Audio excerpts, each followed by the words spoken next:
Pun Gendo Ayu Yuyun Maheswara Nyampur Rosari.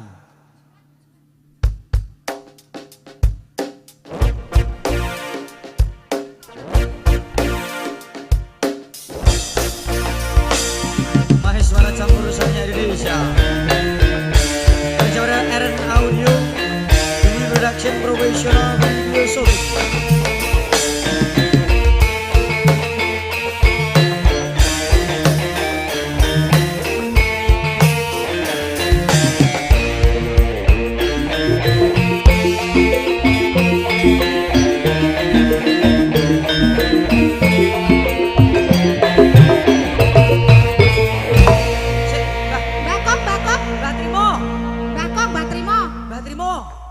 Iki jalukan lagu mentok mentaraman iki sing piye? Aku mentok mentaraman. Piye lagune gak ngerti aku, Mbah Trimo. Estu dereng nate mireng. Oke, potonggo nggih Mas iki ben nyampur sari sik, engko nek wayah dandut tak celuki.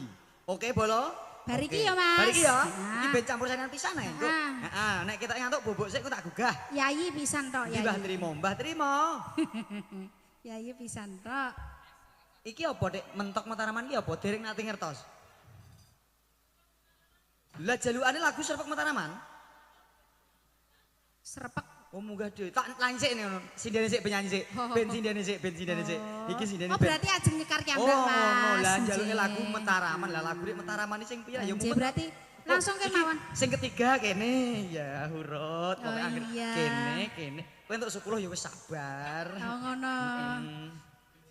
Yo nek entuk iki mesake Mas, kae sing pinggir dhewe panasan garing. Urut 1 2 3 4 5 kuwi nomor 28. Iya nomor 28. Ya nembang apa nembang. Anyar kok ya Mas. Cah anyar kok.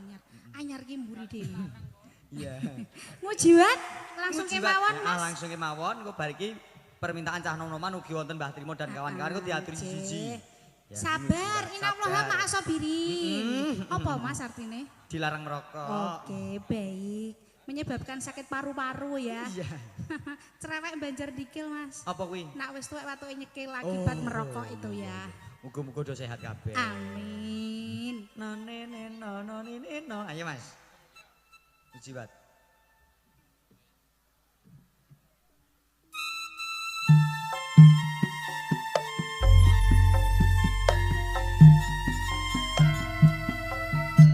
Kemarin ngaturaken setunggal tembangan tunjuk para tamu sedanipun sugeng ngamirsani ngantos purnaning pahargyan wonten langgam mujibat.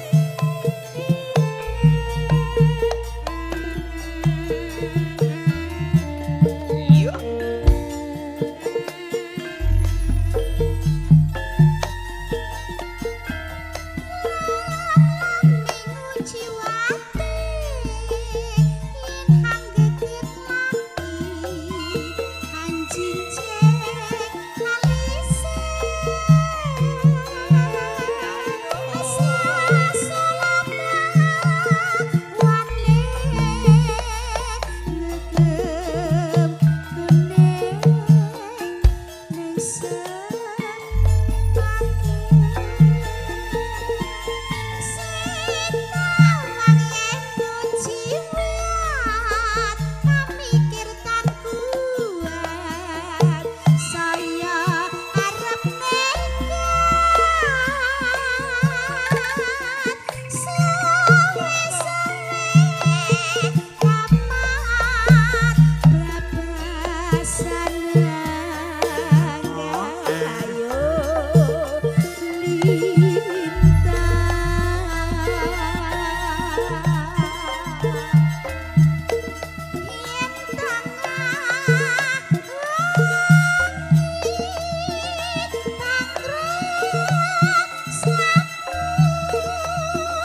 sugeng rawuh kunjuk para lenggah para tamu sugeng pamirsan gelaripun para kadang-kadang maheswara campur sanyak Indonesia kasengguya wonten Eren Audio dalan kapundhut ing mangke para kadang-kadang Dwi Production Video Shooting.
Alhamdulillahirabbil alamin no.